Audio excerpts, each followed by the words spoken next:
अब आएगा यहाँ मौखरी वंश। यदुओं के अस्तित्व को मिटाने का श्रेय किसको जाता है? नाग वंश को जाता है। ठीक है, समझ में आ रहा नहीं? हिस्ट्री तो समझ में आ रही है ना? तो ज्यादा टफ तो नहीं लग रही? किताब से तो अच्छी समझ में आएगी, है ना? यह है कि चलो पेपर इसके अलावा तुम्हें हिस्ट्री पढ़ने की जरूरत नहीं पड़ेगी। तुमने आगे हिस्ट्री पढ़ी भी होगी लेकिन इतना चीजें नहीं पढ़ी होगी। किसी ने भी कभी कितने साल से तैयारी कर लो या जब से तैयारी कर लो। मौखरी वंश तो पढ़ा है ना? मौखरी तो मौखरी वंश का अंतिम शासक मतलब हर्षवर्धन का उससे क्या संबंध था? पहले तो उत्तराखंड में ये भारत में मौखरी वंश शासन कर रहा था ना, मौखरी राजवंश। अलग पार्टों में अब अलग अलग परगने होते हैं ना। परगने हो गए, जैसे अभी यहाँ जिला है, जिलों के बाद फिर ब्लॉक है, तहसील है। ये पहले भारत को राज्य में बांटा है। तो कानीपुर क्षेत्र में पड़ता था उत्तराखंड। आप लिख लो, अगला हेडिंग लिख लो, हर्षवर्धन का समय या हर्षवर्धन वर्धन नाम से लिख लो या फिर हर्षवर्धन का समय। और कुछ नहीं पढ़ना है। यहाँ आएगा कौन? वेनसंग का आगमन जब होगा वो इंपॉर्टेंट हो जाएगा वर्धन वंश के लिए। बाकी और ज्यादा कुछ नहीं पढ़ेगा कि हर्षवर्धन ने क्या किया, कितना किया, वो सब हिस्ट्री का है। उत्तराखंड के बेसिक पॉइंट ऑफ व्यू से यह है कि वेनसंग का आगमन। वेनसंग ने उत्तराखंड को हिमालय के लिए क्या बोला है? पॉलीमोकुलो। ठीक है, मोइलो का है हरिद्वार के लिए, गंगा को कहा महाभद्रा। हरिद्वार की माप बताइए? 20 लीटर चीनी माप। लीटर चीनी माप होती है ना, लीटर तो मुझे मुंह मत समझ लेना। लीटर जो चीनी। यात्रा वृत्तांत क्या है वेनसंग का? सीयूकी। उसमें इसने सब चीज का वो करा है। अच्छा, गोविशाण उसने कहा है 5 बौद्ध विहारों का उल्लेख किया कि उत्तराखंड में 5 बौद्ध विहार है। ठीक है, और जो पॉलीहिमोपुला है ना, इसको कनिंगम, ठीक है, ब्रिटिश इतिहासकार है, उसने कहा है कि ब्रह्मपुरी जो राज्य है ना वही जो है पॉलीहिमोपुला है। हाँ, उत्तराखंड का जो क्षेत्र है वो ब्रह्मपुर राज्य में है। फिर जब वेनसंग की 643 में जब वर्धन वंश समाप्त हो जाएगा, फिर उत्तराखंड जो हो जाएगा 3 भागों में पार्ट में चेंज हो जाएगा। गोविशाण का अलग हो जाएगा। ब्रह्मपुर राजवंश एक आएगा सबसे बड़ा जो राजवंश आएगा, पौरव राजवंश, प्रबोधाकारी राज्य भी बोलते हैं इसको। 43वां ताम्रपत्र मिला है 1915 में। तो वो वंश आएगा उत्तराखंड में, वो आएगा तुम्हारा बीच में। फिर तुम्हारे इधर हिमाचल प्रदेश से मिलता जुलता जो है हल्का गढ़वाल का क्षेत्र, यहाँ आएगा तुम्हारा शत्रुघ्न वंश। और फिर तीसरा आएगा तुम्हारा गोविशाण वाले, जिसमें पीलीभीत भी आ जाएगा, काशीपुर का एरिया भी आ जाएगा, रामपुर भी आ जाएगा। ये जब चित्र आ जाएगा गोविशाण। तो 3 क्षेत्रों में कानीपुर जगह विघटन हो जाता है। 3 राज्यों में, तो अलग अलग राज्य हैं। तो पहले हम हर्षवर्धन वेनसंग का आगमन लिख दो इसमें। वेनसंग का आगमन,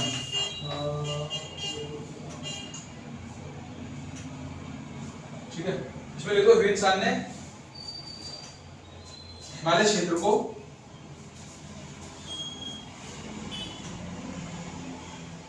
कौन सा वंश है सर? ये हर्षवर्धन। हाँ, वर्धन वंश है लेकिन हर्षवर्धन का समय है, क्योंकि वेनसंग किसके समय में आया था? हर्षवर्धन के ना। हिमालय क्षेत्र क्या है? पोलो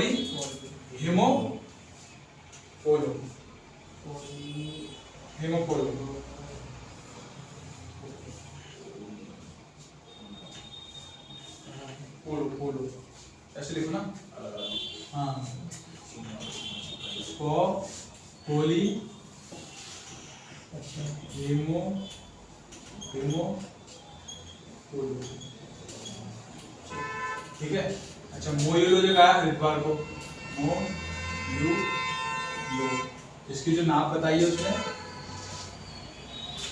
ठीक है, ये क्षेत्र के नाम जो बताइए 20 लीटर बताइए, जो कि चीनी माप है, ठीक है। अच्छा, गंगा को उसने कहा है महाभद्रा। गंगा को क्या कहा है? महाभद्रा, ठीक है। इसका जो यात्रा वृत्तांत है, यात्रा वृत्तांत जो है वो क्या है? सीयूकी।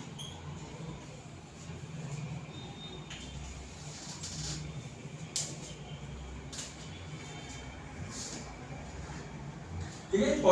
पॉलीहिमोपुला है ना, ब्रैकेट में ब्रह्मपुर भी बोलते हैं ना, ब्रह्मपुर भी इसको ही बोलते हैं। जैसे कनिंगम ने कहा ना, कनिंगम ने कहा कि गढ़वाल को कुमाऊं जो टोटल संपूर्ण क्षेत्र है वो वही ब्रह्मपुर है। तो ये पॉलीहिमोपुला, इसको ब्रैकेट में ब्रह्मपुर लिख दो। आप कह देंगे कि मान लिया क्वेश्चन ये आया पॉलीहिमोपुला ना कह के ब्रह्मपुर दे दिया क्वेश्चन ऑप्शन में, तो ब्रह्मपुर भी वही है। पॉलीमुकुल होगा। रामेश्वर से ब्रह्मपुर। ब्रह्मपुर। अच्छा, इसके नीचे एक नोट और लिख दो कि ब्रिटिश इतिहासकार कनिंघम ने ब्रह्मपुर को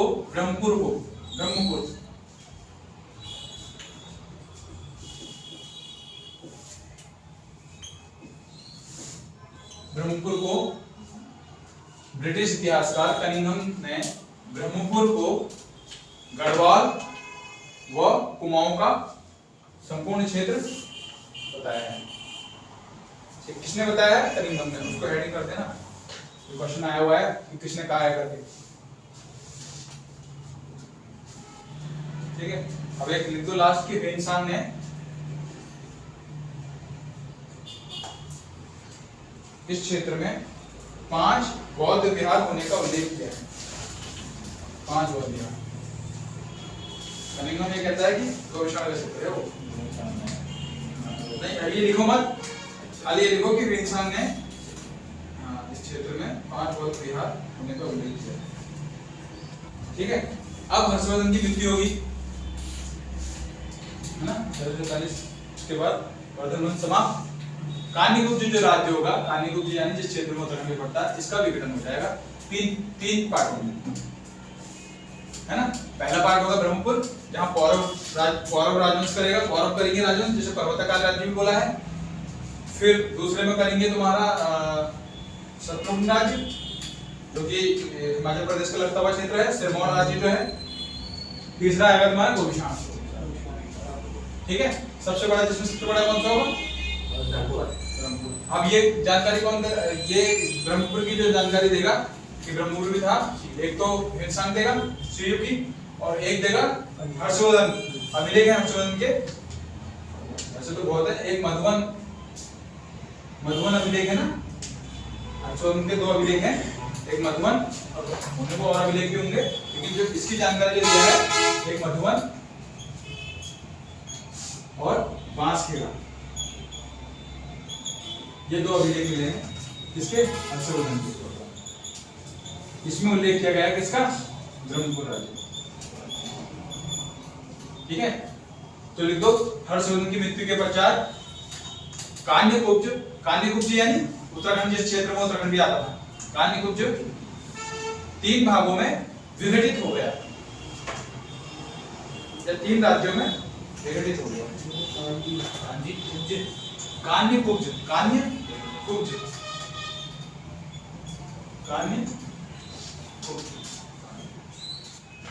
उसमें पहले लिखो ये ब्रह्मपुर का पौरव राजवंश।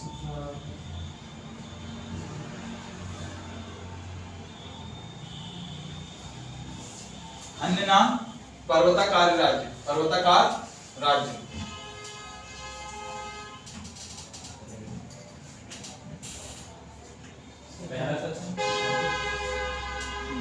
ब्रह्मपुर का पौरव, तालेश्वर ताम्रपत्र जिसका है, ब्रह्मपुर का पौरव राजवंश। ठीक है, अन्य नाम तो पर्वताकार राज्य।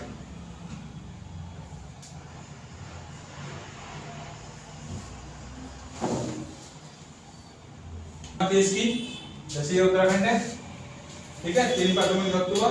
यहाँ गंगा से कर्नाली नदी तक, तुम्हें हो सकता है इधर भी हो, थोड़ा पहाड़ जो है इधर का एरिया है, कर्नाली यानी काली नदी। यह है तुम्हारा ब्रह्मपुर, गंगा से यहाँ तक इधर, यहाँ तो गोविशाण आएगा, यहाँ है गोविशाण, यहाँ पर इधर वाले एरिया में। ठीक है, ये यमुना इसके मध्य से बहती थी। शत्रुघ्न जो राज्य है इसके मध्य में जो यमुना नदी बहती थी, तो यहाँ गंगा से कर्नाली रिवर तक जो इसकी सीमा आएगी वो गंगा से कर्नाली तक। सीमा लिख दो, गंगा से कर्नाली नदी तक, कर्नाली ब्रैकेट में काली नदी, कर्नाली ब्रैकेट में काली नदी तक।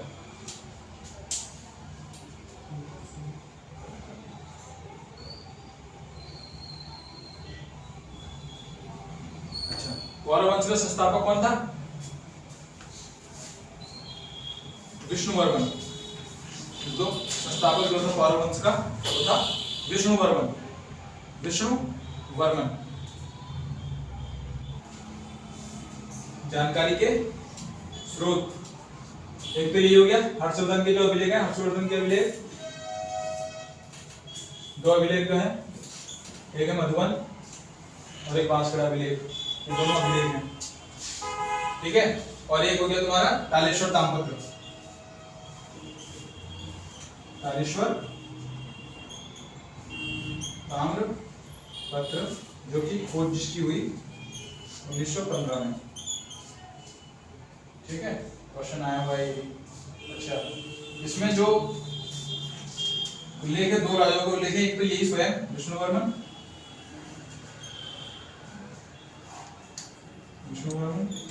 और भूतिवर्मन, शासकों का उल्लेख, दो शासकों का उल्लेख है इसमें,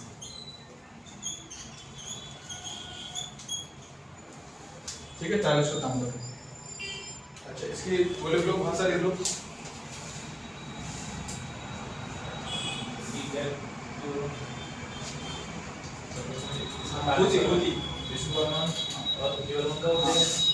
भूतिवर्मन और विष्णुवर्मन शासकों को लेकर 40 ताम्रपत्र में इसकी खोज हुई 1915 में हुई है।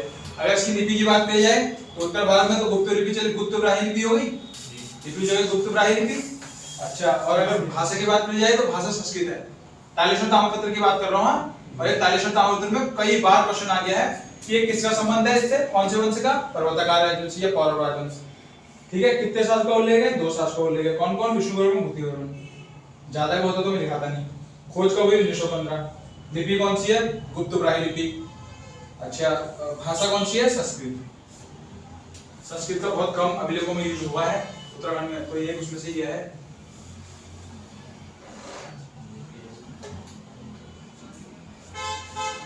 पर्वताकार राज्य भी लिख लेना है इसको, इसको पर्वताकार राज्य बोलते हैं। जब तुमने ऊपर लिखा होगा ना पौरव राजवंश, तो ब्रैकेट में पर्वताकार राजवंश भी लिख देना। लिपि जो है गुप्तब्राह्मी लिपि है और भाषा जो है संस्कृत है।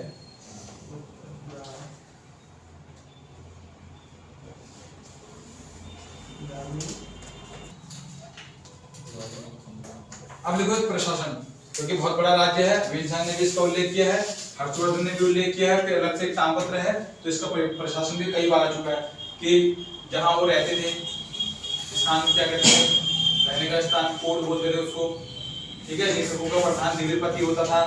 अच्छा, विदेश मंत्री होता था संधि विग्रहक, मंत्रियों को महामात्य बोलते थे। अच्छा, सेनापति को बलाध्यक्ष बोलते थे, ठीक है, समझ में आ रहा। जो रहने का स्थान था वो था कोट, निवास स्थल, ठीक है। लेखकों का प्रधान था दिव्यपति। अच्छा, संधि विग्रह, संधि विग्रह जो था ना वो था विदेश मंत्री।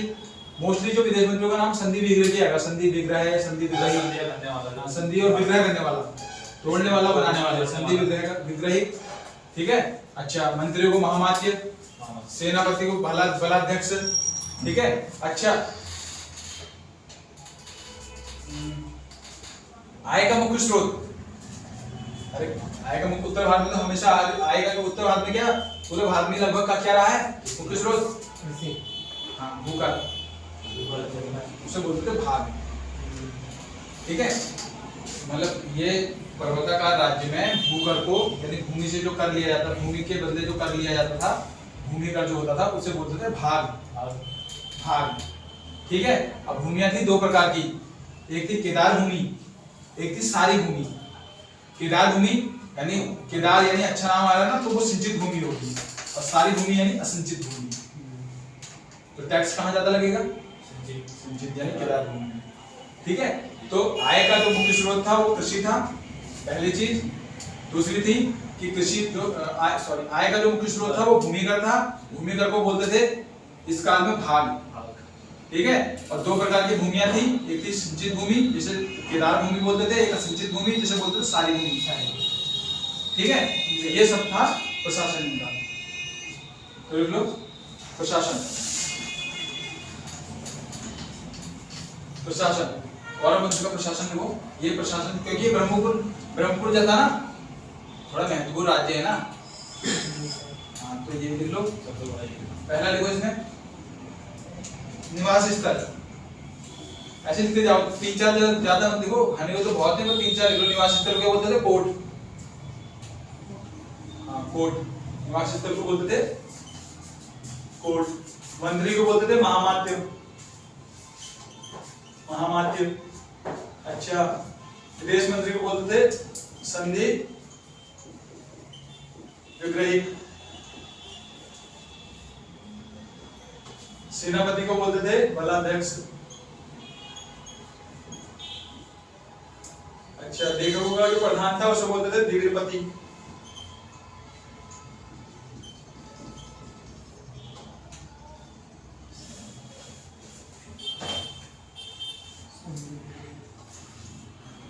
बलाध्यक्ष किसे बोलते हैं? सेनापति। सेनापति, ठीक है।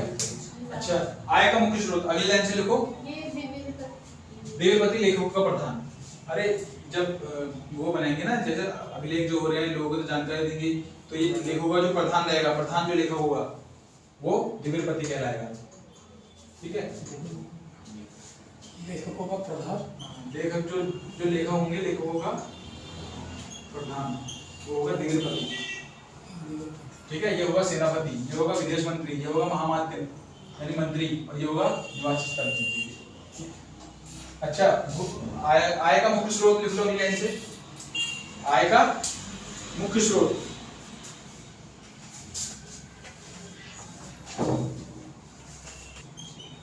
आय का मुख्य स्रोत, ठीक है। क्या था? भूकर, जिसे बोलते थे क्या? भाग, ठीक है।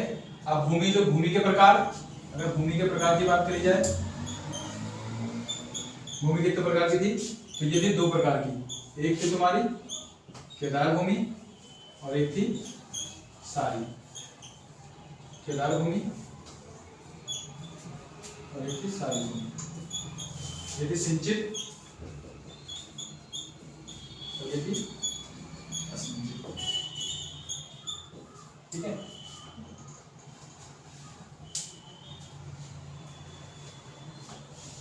तो पेपर हार्ड और इजी पेपर में और हार्ड पेपर में एक ही चीज फर्क रहता है कि वो तुमसे सीधे सीधे पूछ देगा कि सिंचित भूमि किसको क्या कहा जाता था। ये हो गया तुम्हारा इजी पेपर, इसको हार्ड नहीं कहोगे तुम। हार्ड पेपर को कैसे बनाएगा कि सबसे ज्यादा टैक्स कहां से लिया जाता है, केदार से या सार से। फिर तुम्हें दिमाग लगाना कि केदार कहां से लिया, थोड़ा डबल दिमाग लगाना पड़ेगा ना कि सिंचित से ज्यादा लिएगा, सिंचित से ले जाएगा। फिर वो थोड़ा क्वेश्चन ऐसे बनते हैं, आएगा पड़ा हुआ सी थोड़ा ऊपर नीचे हो जाता है,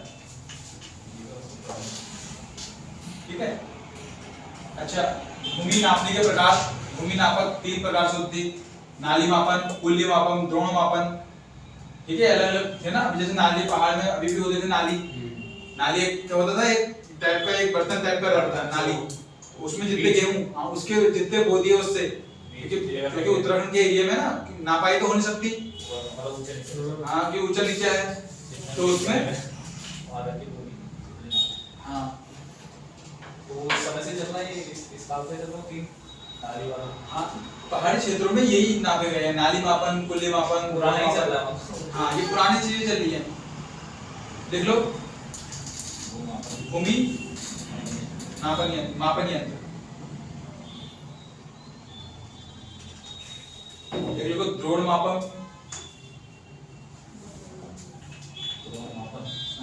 द्रोण मापन, खारी वापम, खारी वापम और कुल्य वापम। अभी नाली यहाँ नहीं आई है शायद। द्रोण मापम, नाली वापम और कुल्य वापम, कुल्य मापम। देखो द्रोण मापन, एक तो लिखो द्रोण मापम, ठीक है। एक लिखो कुल्य,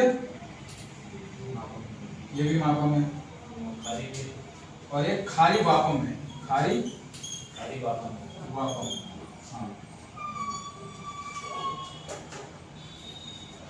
ठीक है।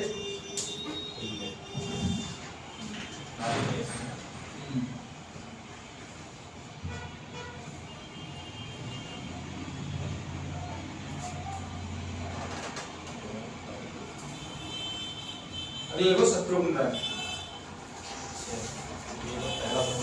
ये पहला था। बाकी सब छोटे छोटे हैं, ज्यादा नहीं है ना। यहाँ से गंगा से लेके उत्तर में हिमालय हो गया, इधर गंगा हो गया पूर्व में, मध्य में यमुना बह रही है, तो इधर का एरिया हिमाचल से लगता हुआ एरिया। ठीक है, कनिंघम ने कहा है कि सिरमौर का हिस्सा जो आता है वो भी इसी में आता है।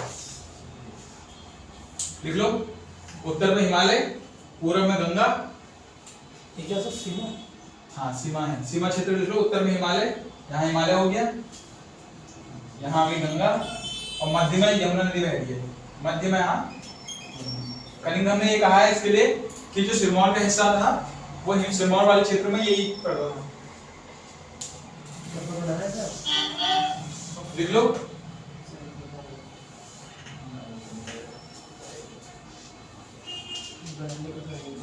अरे यार जो इसका क्षेत्र है ना, लिखो सीमा क्षेत्र लिख दिया। उत्तर में हिमालय लिख लो खाली बस, उत्तर में हिमालय, पूर्व में गंगा नदी, और मध्य में यमुना नदी, मध्य में। हाँ अच्छा, कनिंघम ने ये कहा है, एक ब्रिटिश इतिहासकार कनिंघम ने ये कहा है कि जो सिरमौर का हिस्सा था वो गढ़वाल क्षेत्र का हिस्सा था। कनिंघम के अनुसार सिरमौर गढ़वाल का हिस्सा ना, पश्चिम में कुछ नहीं है ना, बीच में सिरमौर का हिस्सा जो था, सिरमौर था ना। अभी जब तुम चंद राजवंश पढ़ोगे तो सिरमौर के लेके इतने युद्ध होंगे ना, सिरमौर का शासक होगा एक, वो युद्ध करेगा। फिर जो तुम्हारा सिख वंश के 10वें गुरु थे गुरु गोविंद सिंह, उनके साथ युद्ध होगा तो सिरमौर का शासक उनका साथ देगा। फिर उसका युद्ध होगा गढ़वाल के शासक थे। सिरमौर क्षेत्र गढ़वाल का हिस्सा था, लेकिन सिरमौर का क्षेत्र जो था वो हिमाचल प्रदेश का हिस्सा है अभी फिलहाल। लेकिन कनिंघम के अनुसार यह है कि पहले जो था सिरमौर हिस्सा तो गढ़वाल का हिस्सा था, सिरमौर का जो क्षेत्र था। युद्ध होंगे बहुत तगड़े, अभी देखना जब पवार राजवंश पढ़ेंगे ना मध्यकाल में, तब सिरमौर को लेकर काफी युद्ध होंगे। सिरमौर युद्ध ही एक प्रकार का अलग युद्ध होगा। सिखों के 10वें गुरु गुरु गोविंद सिंह का युद्ध करेंगे, सिरमौर का शासक उनका साथ देगा। हाँ इसे लिखो गोविशाण राज्य, ये शत्रुघ्न राज्य था।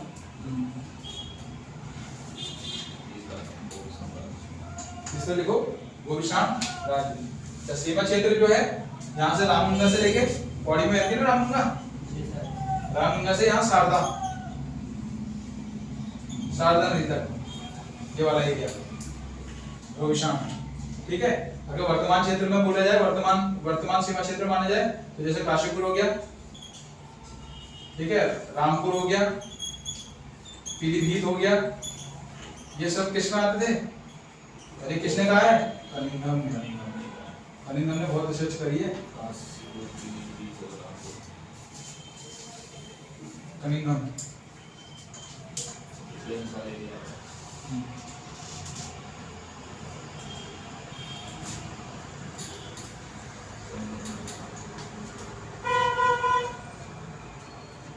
अभी लास्ट लिख लो कि उज्जैन का किला वो भी यही था ना काशीपुर में। उज्जैन का किला इसी क्षेत्र में, उज्जैन का किला इसी क्षेत्र में। ब्रैकेट में तो गोविशाण यानी उसका मुख्य, ये तीन जो में सबसे ज्यादा क्षेत्र जाता है काशीपुर का क्षेत्र था, इसलिए इसको काशीपुर ही बोला जाता है। गोविशाण का पुराना नाम, वर्तमान नाम काशीपुर। उज्जैन का किला इसी क्षेत्र में ब्रैकेट में गोविशाण पर स्थित रहा होगा या था, लिख लो जो भी लिखना, रहा होगा लिखो। अच्छा, अब यहाँ से हमारी खत्म हो गया है। अब हमारा कत्यूरी राजवंश, जिसका पहले नाम कार्तिकेयपुर राजवंश था, उसको पढ़ेंगे अब यहाँ से पढ़ा। ठीक है, उत्तराखंड में शासन करने वाली प्रथम ऐतिहासिक जो शक्ति आएगी वो अब आएगी। ठीक है, अलग अलग पार्टी, काफी बड़ा राजवंश है वो भी, 14 शासक थे उसके, अलग अलग वंश आएंगे। प्रथम राजवंश, द्वितीय राजवंश, तृतीय राजवंश, चतुर्थ राजवंश, ऐसे आएंगे। ठीक है, इसको पढ़ेंगे हम कब?